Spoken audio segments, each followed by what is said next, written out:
between 1933 and 1939. Let's have a look at the key questions for today's lesson. How did the Nazis bring down the level of unemployment within Germany? How much credit should actually be given to the Nazis for bringing down unemployment? What do the Nazis mean by a war economy? And to what extent did the Four-Year Plan achieve its objectives? So let's crack on with having a look at some of these issues. The chronology, good to know this chronology for this time period. Very briefly, 1933, the opening of something called the Battle for Work, which we'll look at in a moment. In 1934, Hjalmar Schacht's new plan was instituted. In 1936, the launch of the Four-Year Plan. And in 1936, the resignation of Hjalmar Schacht. All of these will make more sense to you when we've actually looked at them. So let's have a look at the two principal economic plans during this period and the main authorities, people in charge of them. So Hjalmar Schacht was a German economist. You may remember from previous lessons that he played a part in negotiations over the Rentenmark, helping Germany out of the inflationary crisis of 1923. Well, in 1933, he was appointed chief of Germany's National Bank. He was effectively a member of the Nazi government. And in 1934, he became Minister of Economics. Let's begin now by looking at the so-called Battle for Work. This was between 1933 and 1936, and it was aimed at eliminating unemployment. Well, if you look at this graphic on the left here, you'll see actually that it seems apparently a huge reduction in unemployment. 1933, this statistic's over 6 million. You always see slightly different statistics depending on sources you look at, but they all broadly agree. 1934, it's down to under 4 million. By 35, it's under 3 million, and it appears that there's a massive reduction in unemployment. And obviously, this would seem, if it's true, to reflect very well on Nazi economic policy in elimination of unemployment. Well, how much was that? So when Hitler became Chancellor in 1933, unemployment, according to another statistic I read, was over 5 million. Now, it did go down, as we've seen. It reduced dramatically, or at least the figures seem to indicate that. Well, something the Nazis can't necessarily claim credit for is there was a natural economic recovery globally, gradually throughout the 1930s, and the Nazis cannot really claim any credit for that. Other schemes they did, though, which did have a direct impact on reducing unemployment. If you remember, under the Reich Labour Service, there were a lot of public works, and this was part of Hjalmar Schacht's Hjalmar Schacht's new plan. A lot of public works. So young Germans are drafted. The most famous one that a lot of people are aware of is building the motorways, the Autobahn. So young people were drafted to work on these for relatively low pay, actually. Other public works were things like land reclamation, reclaiming swamps and forests and stuff for farmland and for building factories on, road repair, house building, building hospitals and so on. So young people were drafted into the Reich Labour Service. Clearly that's going to reduce unemployment levels if you're not counting them as unemployed. The rearmament drive between 1933 and 1935, when Germany began to secretly rearm and start to produce things it was forbidden under the terms of the Treaty of Versailles, things like tanks and aircraft and so on.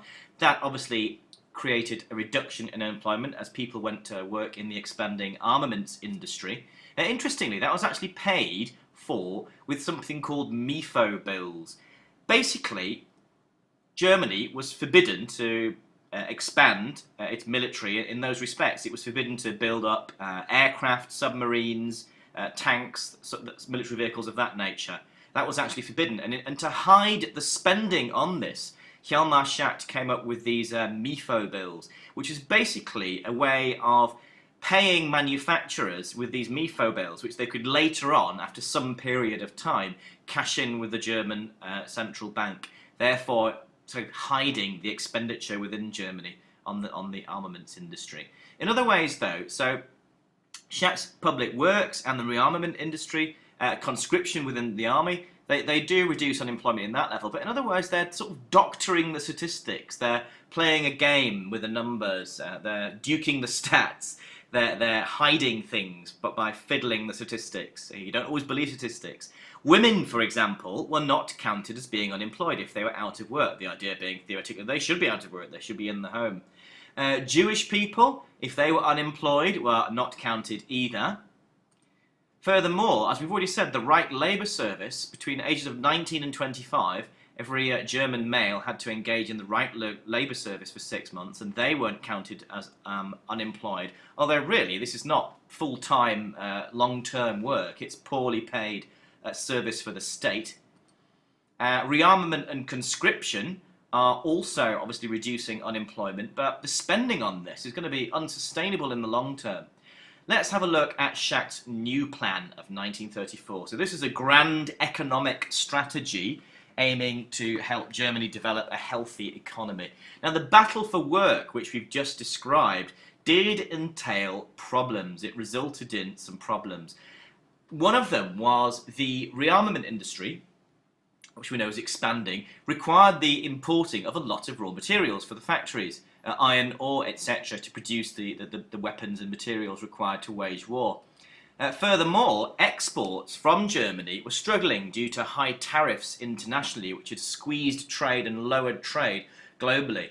It was one of the reasons that why Japan had invaded Manchuria earlier on, to try and get markets for raw materials due to high international trade tariffs. So they're importing a lot, they're not exporting much, and this difference between a lot of imports and few exports creates something called a trade deficit. Well, I wasn't actually myself sure why trade deficit is a bad thing, so I looked on a number of websites, including The Economist, and in the nature of these things, it's always complicated. There's never a simple answer. In some ways they're good, in some ways they're bad, depending on the circumstance, but we can definitely see that the trade deficit that Germany had at the time was bad in probably two main ways. Number one is that the spending internally wasn't on goods that are going to help rejuvenate the economy. So they're spending a lot internally within the country, and they're importing things to build weapons. But these aren't things that are going to, you don't go out and buy a tank at the weekend in the shopping mall. You don't go out and buy a military aircraft. They're not producing things, in other words, like fridges, domestic goods, whatever, cars that are going to help rejuvenate the economy as people buy them and get the economy working again. The other thing that was bad for the Nazis, particularly, was being dependent on imports. They did not want to be dependent on imports because in the long term, Hitler wanted to wage war. And you cannot wage war if you're requiring imports for your manufacturing and the prosecution of your war, the waging of your war. So, what was the new plan? The new plan under Hjalmar Schacht? Basically, it was trying to really reduce the number of imports. All imports had to be vetted by the Ministry of Economics, and they could refuse to allow imports in. So again, you can see they're trying to reduce the level of imports, to improve the trade deficit and reduce their dependence on foreign imports. This, however, meant fewer food imports, which caused suffering throughout Germany, as there were food shortages. The reduction in imports caused food shortages throughout Germany and an increase in food prices. So, well, did Germany therefore experience an economic miracle after 1933? Well, in some ways it seems so, didn't it? You know, the unemployment was going down, a lot more Germans were working, you see these motorways being built and housing schemes and so on. And the propaganda of the Nazis certainly gave out the message that Hitler had conquered unemployment. But as we've seen, it's not so simple. Here they contrasted, for example, if you remember this guy, this was Heinrich Brüning. He was the Chancellor, one of the Article 48 chancellors between 1930 and 1932, and under him, unemployment rose and rose and rose. So the Nazis really could contrast how unemployment had apparently fallen under Hitler, and the previous incumbents hadn't been able to manage it, so they contrasted that. And of course, between 1933 and 1934, the job creation schemes did appear to reduce unemployment. However, as we've said, how much credit can they take? In some ways, it was a natural recovery. The secret rearmament, the spending on that was fundamentally, in the long term, unsustainable. How long could they keep borrowing money and spending it on things which are not domestic goods? You're not going to get, as I said, you don't go out and buy a tank on the weekend. And standards of living of German workers actually declined. They were pretty badly paid, they worked long hours, and they were very heavily taxed. Let's move on and look now at the four-year plan. This is the second of the major economic plans. This was started in 1936. Hitler's political goals had been largely achieved. He'd crushed the communists and the social democrats. Gleichschaltung of German institutions had been achieved. The larger institutions of Germany had been Nazified. And the battle for work, certainly in the statistics, had been won. So now he turned his attention to mobilizing the German economy for his long-term strategy of war. Remember, he wants to carve out a German empire in the east, carve out Lebensraum. So the instruction he gave to his subordinates was he wanted the economy, the German economy, to be ready for war within 4 years, hence the four-year plan. Well, what would this require? It would require an army of sufficient size, with sufficient firepower, in other words, sufficient military equipment, airplanes, tanks, military vehicles, and so on. And it would also require something called autarky. Autarky means economic self-sufficiency. So the idea was that all of the raw materials and food that Germany required would be produced within Germany, hence reducing or eliminating its need for imports. Of course, you don't want to be dependent on imports for a couple of reasons. Number one, if there's another economic crash like the 1929 one, your dependency on foreign imports is going to be very damaging. And of course, the second and major reason for Hitler is you don't want to be dependent on foreign imports and in the event of war. Now, Hjalmar Schacht, as you can see on the left here, he disagreed with this plan for getting the German economy ready for within 4 years, especially with the concentration of production, industrial production, just on military hardware. He believed that it would be better to rejuvenate the German economy with production of domestic goods in order to sort of rejuvenate the economy, make the economy healthier. And the other thing that he worried about is he thought it was just too far, too fast, and it would be unsustainable. So he resigned as Minister for Economics in 1937, and it was Hermann Goering then, even though he had no particular experience in economics, he was very motivated, he was very senior within the Nazi Party, he took over as plenipotentiary for the four-year plan, a rather grandiose title, a rather grand title, and that suits the personality of Hermann Goering. He was a very vain and grandiose character. Move on. A little bit more about Hermann Goering. He was very colourful. He was basically, if you look at the picture at the top here, he was a World War I flying ace. Here he is sitting in the cockpit of his Focke-Wulf aircraft. Very famous sort of dashing hero from World War I there. In the 1930s, he became second in command to Hitler effectively within the ranks of the Nazi Party. And in 1935, he became Commander-in-Chief of the German Air Force, the new German Air Force that was being built against the Treaty of Versailles, the Luftwaffe. He was, in addition, a very corrupt individual, so being in charge of the four-year plan gave him ample opportunity for that. A very vain, a very grandiose, a very colourful character. Let's have a little look at autarky. What does autarky mean? Well, we talked about already that it means economically self-sufficient. In other words, Germany would be not reliant on foreign imports. Now, at the time, of course, it was reliant on foreign imports, and that's kind of the way of the modern integrated world economy. But they didn't want that. They wanted Germany to be not reliant on foreign imports. Two major sources of imports: food. They didn't want to be reliant on food imports, and they didn't want to be reliant on raw materials for German industry. So what was the strategy? They wanted German farmers to produce more food, to reduce the need for food imports, and there were land grants given to farmers to reclaim land for agricultural use. So land that perhaps may be forest or swamp was reclaimed. In other words, it was transitioned from its wild state into food production. There was an emphasis on using local raw materials. For example, one of the major raw materials needed for industry, especially during rearmament, is iron ore. And local German iron ore was used, even though it was of lower quality and more expensive than imports. So imports were better quality and cheaper, but in order to achieve autarky, self-sufficiency, they used the local poorer quality iron ore.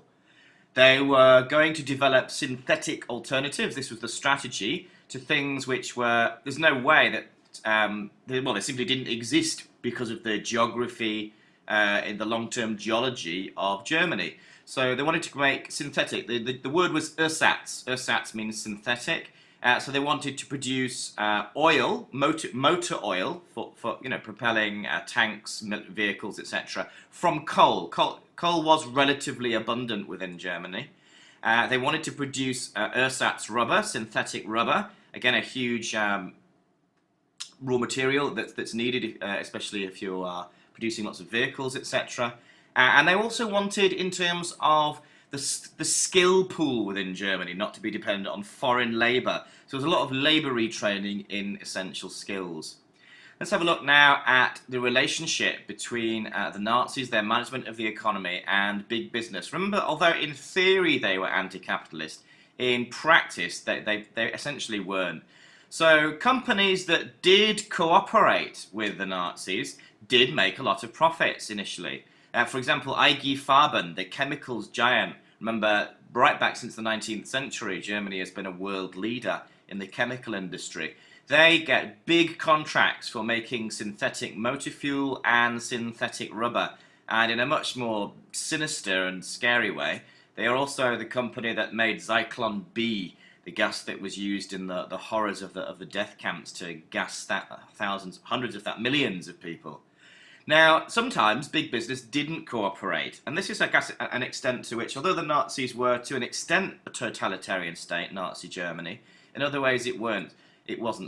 So in the Ruhr, there were some large steel companies in the Ruhr, and when they were asked to purchase some very expensive smelting equipment in order that the inferior iron ore within Germany could be made into steel, they refused in 1937. They refused to buy this expensive equipment. So basically, the state-run facilities were set up. These were the Hermann Goering works, and this is an example of, I guess it's more of a centrally planned economy. Certainly not along Soviet lines, but it's the example of economic policy. So the Hermann Goering works were set up under Hermann Goering. By 1940, these were absolutely massive, employing about 600,000 people, and they were producing steel, the coal mining, and armaments manufacture. And as you can guess that Hermann Goering was probably creaming off some money for himself in that. So overall, how successful was this four-year plan to get the German economy ready for war and to achieve autarky and a lack of imports, a lack of reliance on foreign imports? Well, Hitler realised it couldn't be successful in all respects. For example, he knew that food production probably was not going to be achievable, but that wasn't too bad for him, because part of the military strategy he wanted to do was to invade Eastern Europe and get the wheat essentially from southern Russia, from the Ukraine, and that was one of his long-term military strategies. But in other ways, there was a tension really between the desire to achieve autarky in agriculture and also to gear German industry towards producing the war machine that was necessary to prosecute war. For example, a lot of agricultural labourers actually left the land, about 1.4 million of them in total, to work in the factories, and some of these were drafted to work in the factories to produce armaments. So it was actual policy to draft agricultural labourers into the factories, but even more left that weren't drafted, simply because wages within the factories were more attractive than those that they could get on the land. Furthermore, some land that was reclaimed and could have been used for agricultural production in terms of the military drive was instead used for military barracks, for housing soldiers, camps and airfields.